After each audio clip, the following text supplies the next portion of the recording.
इस वक्त मैं एक बात तो कहना चाहता हूँ, मुस्लिम समाज के उलमा से, मस्जिदों के इमामों से और आम मुसलमान भाइयों और बहनों से और मुस्लिम नौजवानों से भी। और एक बात मैं कहना चाहता हूँ ओबीसी समाज के तमाम लीडरों से,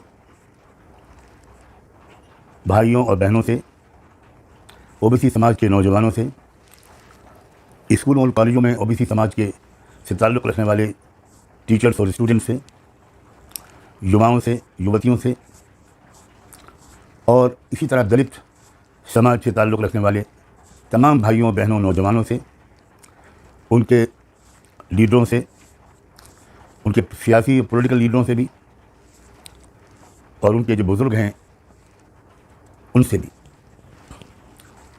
मुस्लिम समाज के लोगों से एक बात ये जो कहना चाहता हूँ वो ये है कि आप भारतीय माशरे की इस सच्चाई को ज़रा समझिए। भारतीय समाज के 85% लोग ओबीसी समाज से ताल्लुक़ रखते हैं या दलित समाज से ताल्लुक़ रखते हैं, एमबीसी यानी मोस्ट बैकवर्ड क्लास से ताल्लुक़ रखते हैं और इसी तरह के बहुत से उनकी कास्ट हैं, बहुत से उनके तबके हैं। इस बात को समझिए। मैं बड़े एहतराम के साथ उलमा और अइम्मा से कहता हूँ, प्लीज़ इसको समझिए और एक एक मुसलमान को इसको समझाइए। ये लोग हमारे दुश्मन नहीं हैं, हम तो किसी के भी दुश्मन नहीं हैं, लेकिन ये लोग हमारे दुश्मन नहीं हैं।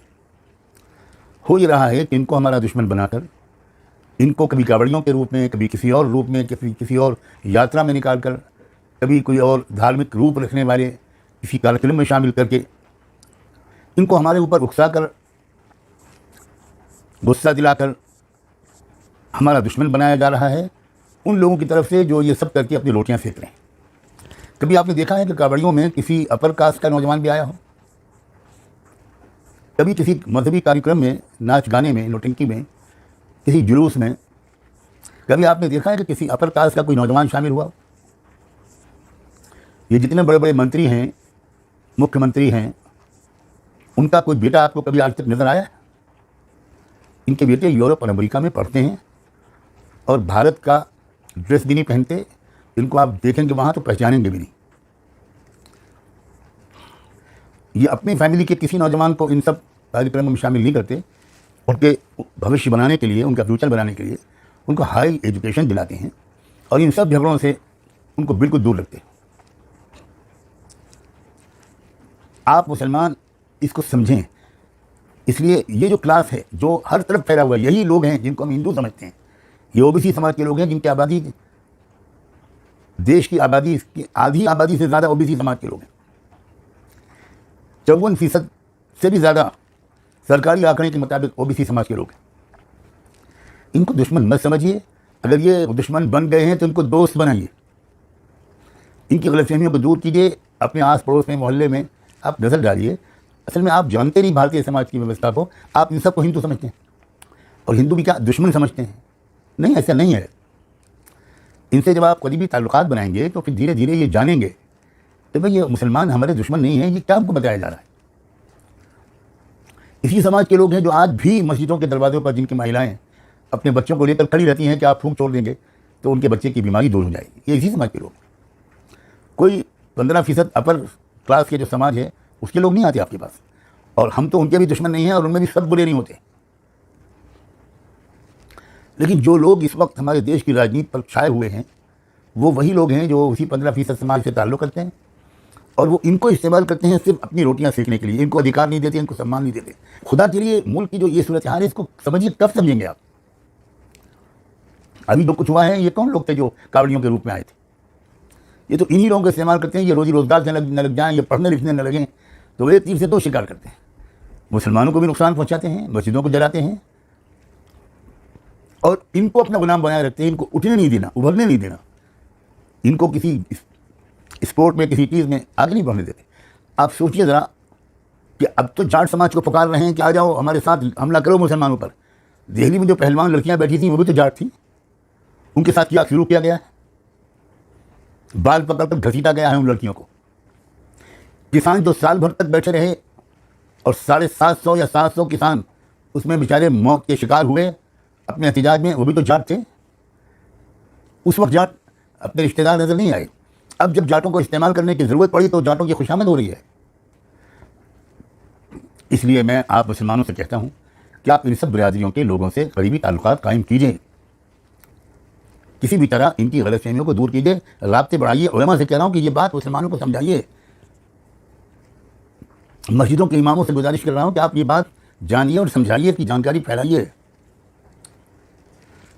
तब आप इस मुल्क की खिदमत कर पाएंगे, इस मुल्क में अमन और शांति कायम कर पाएंगे, जो आपका मजहबी फरीज़ा भी है और मुल्की और वतनी फरीज़ा भी है। अब जो बात मैं अपने ओबीसी भाइयों बहनों से, उनके नौजवानों से, उनके बुद्धिजीवियों से या दलित समाज के लोगों से, मोस्ट बैकवर्ड क्लास के लोगों से, इन सब से जो बात कहना चाहता हूँ वो ये कि आप अपने नौजवानों को सच्चाई बताइए। आप ज़रा कहिए कि भाई इन लोगों के चक्कर में ना पड़ो, तुम अपनी शिक्षा पर तवज्जो दो, तुम अपनी तालीम पर तवज्जो दो, तुम अपने व्यवसाय पर तवज्जो दो, तुम इज्जतदार ज़िंदगी गुजारो, डॉक्टर बनो, इंजीनियर बनो, वकील बनो, जज बनो। तुम्हें नहीं लिया जा रहा है, सरकारी नौकरियों में तुमको भी नहीं लिया जा रहा। IAS IPS में बहुत कम लोग तुम में से पहुंच पाते। अभी कुछ दिन पहले सर्वे आया है कि पूरे देश के वाइस चांसलरों में यूनिवर्सिटियों के 45 यूनिवर्सिटियों के वाइस चांसलरों में सिर्फ 4 हैं ओबीसी के लोग।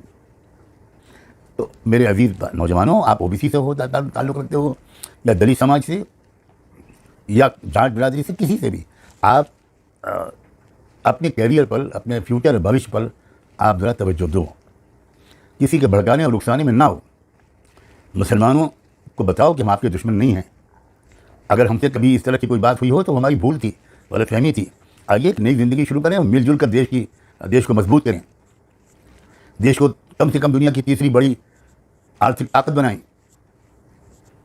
जाट बिरादरी ने, जाट खापों ने, जाटों के लीडरों ने जिस तरह का इस वक्त स्टैंड लिया है उससे सबक लीजिए और ये देश के अंदर अमन और शांति को भंग करने की साजिशें जो हो रही हैं, जिनसे देश ही कमज़ोर होता है, वो ख़त्म करके देश को हम सब मिलजुल कर मजबूत करें। यह है मेरा पैगाम आप सब के लिए, ओबीसी समाज के लोगों के लिए, दलित समाज के लोगों के लिए, आपके पॉलिटिकल लीडरों के लिए, आपके टीचर्स और नौजवानों के लिए, आपके पुरुषों और महिलाओं के लिए, अपने भाइयों और बहनों के लिए। आइए हम सब आगे बढ़ें और एक नया अध्याय इस देश में अपनी सूझबूझ से लिखें। यही मेरा आज पैगाम था जिसके लिए मैं आपकी खिदमत में हाजिर हुआ हूँ। मुसलमानों के लिए भी और आप सब के लिए भी मैं आप सब के लिए नेक तमन्नाएँ और शुभ तमन्नाएँ रखता हूँ। मैं आप सब का शुभ चिंतक हूँ। उम्मीद है कि आप मेरे लिए सब दुआएं करेंगे और हम आने वाले दिनों में गुजरे दिनों से ज़्यादा अच्छे, कहीं ज़्यादा अच्छे दिन